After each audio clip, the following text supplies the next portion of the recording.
Hello and welcome to my channel. এই ভিডিওতে আমি নন ট্র্যাডিশনাল মেশিনিং প্রসেস নিয়ে বিশদে আলোচনা করব।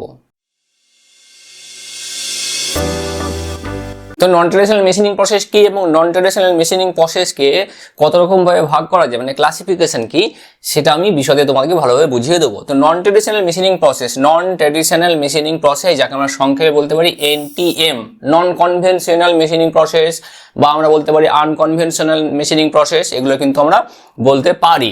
তো নন ট্র্যাডিশনাল মানে কি, মানে ট্র্যাডিশনের মধ্যে যেটা নেই, তো ট্র্যাডিশনের মধ্যে যেটা চলছিল এতদিন ধরে, যেটা চলছিল সেটা আমরা ফলো না করে আমরা অন্য কিছু ফলো করছি, তাহলে এটা হলো নন ট্র্যাডিশনাল। ট্র্যাডিশনাল ওয়েতে আমরা মেশিনিংটা করব না। তো ট্র্যাডিশনাল মেশিনিং বলতে কি বোঝায় দেখো, তাহলে এখানে ট্র্যাডিশনাল মেশিনিং এর একটা ছবি দেওয়া হয়েছে। ট্র্যাডিশনাল মেশিনিং বলতে টুলের সাথে এই যে physical contact, friction and wear, মানে কি হবে, টুলের সাথে ওয়ার্ক পিসের, যখন আমরা মেশিনিং করতে যাবো টুলের সাথে ওয়ার্ক পিসের একটা ডাইরেক্ট কন্ট্যাক্ট থাকবে। ডাইরেক্ট কন্ট্যাক্ট হওয়ার জন্য ফ্রিকশন হবে, ফলে টুল ক্ষয়প্রাপ্ত হবে।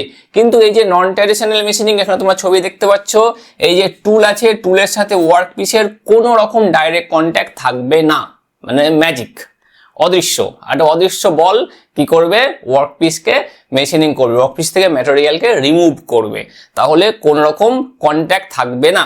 শুনে বেশ ইন্টারেস্টিং মনে হচ্ছে না?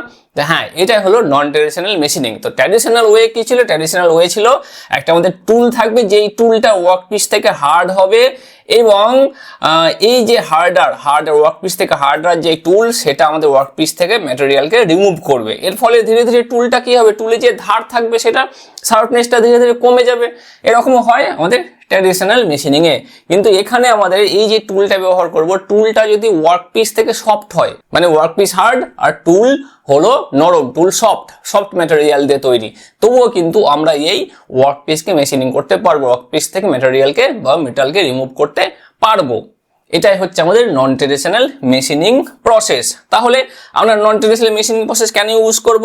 Can machine hard, brittle and heat resistant material. তাহলে এগুলোকে আমরা খুব সহজেই কিন্তু নন ট্র্যাডিশনাল মেশিনিং প্রসেসে মেশিনিং করতে পারবো। হাই অ্যাকুরেসি আর গুড সারফেস ফিনিশ, হাই অ্যাকুরেসিও পাবো, গুড সারফেস ফিনিশও পাবো। প্রডিউসেস কমপ্লেক্স শেপসও কিন্তু আমরা খুব ইজিলি তৈরি করতে পারবো নন ট্র্যাডিশনাল মেশিনিং প্রসেসে। তাহলে প্রসেস সম্পর্কে আমরা ভালোভাবে জানলাম। তাহলে ডেফিনেশন তোমরা দেখো, যেটা পরীক্ষাতে তোমরা লিখতে পারবে।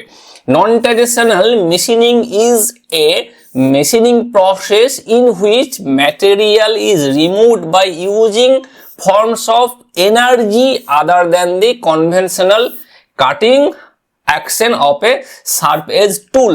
তাহলে কনভেনশনাল যেই প্রসেস ছিল, কর্নার শার্প এজ থাকতো, এরকম টুল দিয়ে আমরা মেশিনিং করতাম, কন্ট্যাক্ট থাকতো, সেটা না করে আমরা কি করছি, আমরা টুল ইউজ করছি, যে টুলটা অন্য কোনো এনার্জিকে ইউজ করে ওয়ার্কপিস থেকে ম্যাটেরিয়ালকে রিমুভ করছে।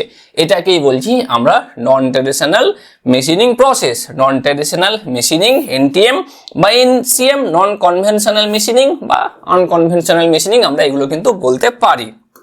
তাহলে এখানে আমরা দেখে নেবো যে নন ট্র্যাডিশনাল মেশিনিং প্রসেসকে আমরা কিভাবে ক্লাসিফাই করতে পারি। প্রকারভেদ।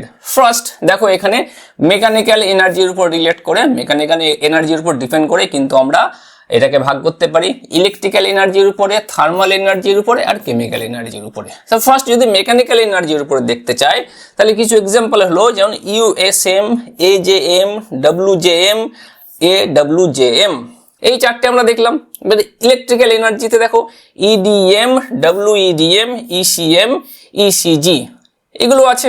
তারপর দেখো থার্মাল এনার্জির উপরেও কিন্তু আমাদের এক্সাম্পল আছে, LBM, EBM, PAM, IBM, এগুলো সব আছে। কেমিক্যাল এনার্জির উপরে দেখো CHM, PCM, এগুলো কিন্তু আছে। এগুলো ফুল ফর্ম কিন্তু আমরা পরবর্তীতে আমরা জানতে পারবো।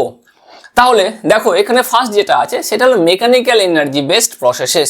তো মেকানিক্যাল এনার্জি বেসড প্রসেসে কি হয়, স্ম্যাশ অ্যান্ড ওয়্যার ডাউন, ঠিক আছে, এটা করা হয়, ইরোশন হয়, ইম্প্যাক্ট ফোর্স অ্যাড করা হয়, তার সাথে অ্যাব্রেশন হয়, ক্ষয় হয়ে যায়, এটা হয়। তাহলে এটা কিরকম ভাবে হয়, এই মোটামুটি ভাবে এরকম একটা সেট আপ দেখো।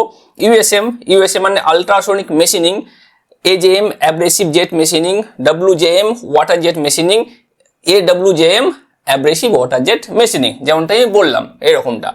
তো এইখানে দেখো একটা এক্সাম্পল, এখানে ইউএসএম এর দেওয়া হয়েছে আর এজেএম এর দেওয়া হয়েছে। তো ইউএসএম এ কি করা হচ্ছে দেখো, এই টুল আছে, এখানে ওয়ার্ক পিস আছে, আর এখানে কি আছে অ্যাব্রেসিভ স্লারি আছে, মানে টুল এবং ওয়ার্ক পিসের মাঝে কি আছে অ্যাব্রেসিভ স্লারি আছে, অ্যাব্রেসিভ স্লারি। তা টুলের সাথে ওয়ার্ক পিসের ডাইরেক্ট কন্ট্যাক্ট নেই। এই যে যেটা আছে এটা ভাইব্রেট করবে, এই যে ভাইব্রেশনের ফ্রিকোয়েন্সি প্রায় ধরো 16,000 হার্জ থেকে প্রায় 20,000 হার্জ, যেই সাউন্ডটা যে ফ্রিকোয়েন্সিটা আমরা শুনতে পাই না, মানুষ শুনতে পায় না, তাহলে এই ফ্রিকোয়েন্সির মধ্যে এটা ভাইব্রেট করবে। এবং এই যখনই এটা ভাইব্রেট করবে টুলটা, তাহলে অ্যাব্রেসিভ স্লারি যেটা আছে অ্যাব্রেসিভ পার্টিকেলের উপরে এখানে ফোর্স অ্যাপ্লাই করবে, অ্যাব্রেসিভ পার্টিকেলগুলো ফোর্স অ্যাপ্লাই করবে ওয়ার্ক পিসের উপরে, এইভাবে মেশিনটা হতে থাকবে। সেরকমটা এই যে আমাদের এই যে এজেএম অ্যাব্রেসিভ জেট মেশিনিং, এখানে কি হয় এই নজেল দিয়ে কম্প্রেসড এয়ার ইউজ করে abrasive particle abrasive slurry use করে এটাকে আমাদের ফোর্সফুলি একটা মেটালের উপর দেওয়া হয়, ফলে এখানে ক্ষয় হতে থাকে। তাহলে টুলের সাথে ওয়ার্ক পিসের কোনো রকম ডাইরেক্ট কন্ট্যাক্ট থাকলো না। এটা কি, এটা হলো mechanical energy based process. Next কি দেখো, ইলেকট্রিক্যাল এনার্জি বেসড প্রসেস। কি এক্সাম্পল ছিল, EDM electrical discharge machining, WEDM wire cut EDM, ECM electrochemical machining, ECG আমাদের এখানে ইলেকট্রোকেমিক্যাল গ্রাইন্ডিং, এইসব প্রসেসগুলো আছে। তো এখানে দেখো ইডিএম আর ইসিএম দেখানো হয়েছে। ইডিএম এ হচ্ছে কি একটা টুল আর একটা ওয়ার্কপিস, মাঝে যেটা থাকছে সেটা হলো ডাইইলেকট্রিক ফ্লুইড, যেমন কেরোসিন তেল, কেরোসিন অয়েল ডাইইলেকট্রিক ফ্লুইড হিসেবে কাজ করে। এখানে থাকবে, এটাতে দেওয়া হবে current supply, DC power supply, এটাতে দেওয়া হবে নেগেটিভ, এটাতে দেওয়া হবে পজিটিভ, এবং তার ফলে একটা মেশিনিং হবে। এবং টুলের সাথে এই যে ওয়ার্কপিসে ডাইরেক্ট কন্ট্যাক্ট থাকবে না, এভাবে ধীরে ধীরে এখানে হিট তৈরি হবে, হিট জেনারেট হওয়ার পরে আমরা এখান থেকে মেশিনিং করতে পারবো। এই প্রসেসগুলো নিয়ে আমি পরবর্তী ভিডিওতে ডিটেলস আলোচনা করব।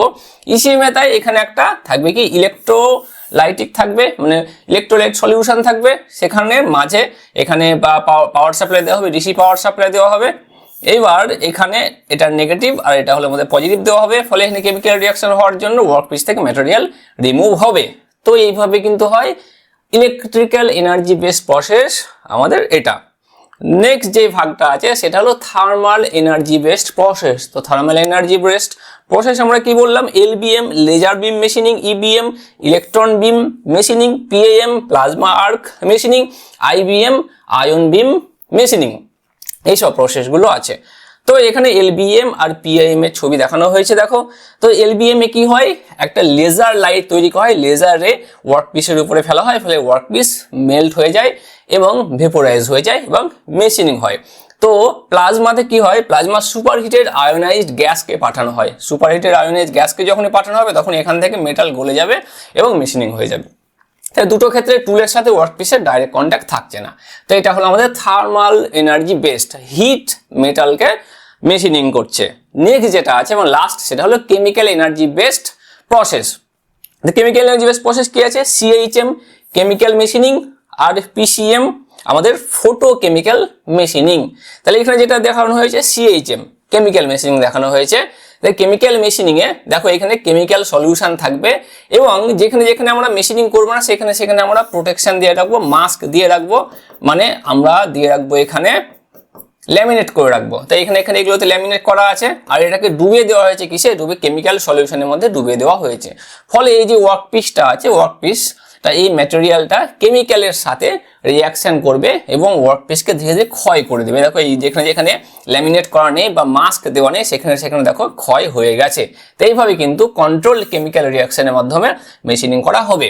তাহলে এই ক্ষেত্রে আমাদের টুলের সাথে ওয়ার্কপিসে কোনো রকম ডিরেক্ট কন্ট্যাক্ট নেই বলা যেতে পারে। তাহলে এই 4 ধরনের আমরা পড়লাম। তো 4 ধরনের যদি আমরা খুব সহজে একটু দেখতে যেতে যাই, তাহলে এখানে এনার্জি টাইপ কোন ধরনের এনার্জি ইউজ করা হবে, বেসিক প্রিন্সিপাল কোন প্রিন্সিপালে এই মেশিনিং প্রসেসটা কাজ করে, আর এক্সাম্পল কি আছে। ফার্স্ট দেখো মেকানিক্যাল কি করছে, ইরোশন ইম্প্যাক্ট অ্যাব্রেশন এগুলো সব একসাথে অ্যাপ্লাই করছে।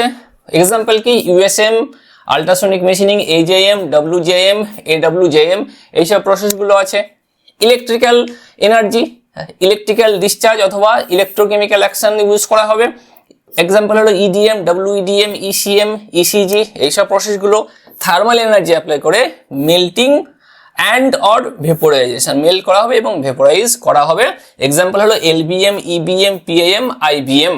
আর লাস্ট কেমিক্যাল হলো কেমিক্যাল ডিসলিউশন করা হবে, সেটা হলো CHM PCM। সমস্তগুলোর কিন্তু ফুল নাম আমরা আগে জেনেছি। পরবর্তী ভিডিওতে কি করব, এই সমস্ত প্রসেসগুলো সম্পর্কে ডিটেলসে জানবো।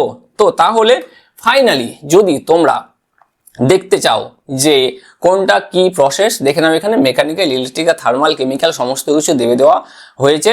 তাহলে এখানে কি হচ্ছে দেখো, ম্যাটেরিয়াল রিমুভ হচ্ছে by energy, not a sharp edged টুল।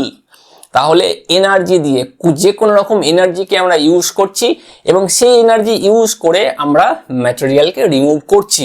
কোনো রকম সারফেস টুল, কোনো রকম টুল কিন্তু এক্ষেত্রে ইউজ করছি না যেটা ডিরেক্টলি কন্ট্যাক্টে আসছে, এরকম কিন্তু নয়। এটা হলো নন ট্র্যাডিশনাল মেশিনিং প্রসেস এবং এর ক্লাসিফিকেশন এবং কিছু ইম্পর্টেন্ট এক্সাম্পল। তো আশা করছি এই টপিকটা সম্পর্কে তোমরা ভালোভাবে বুঝতে পারলে। তো এই ভিডিওটি দেখার জন্য ধন্যবাদ। এই চ্যানেলে আরো আপডেটেড ভিডিওর জন্য এই চ্যানেলটিকে সাবস্ক্রাইব করো।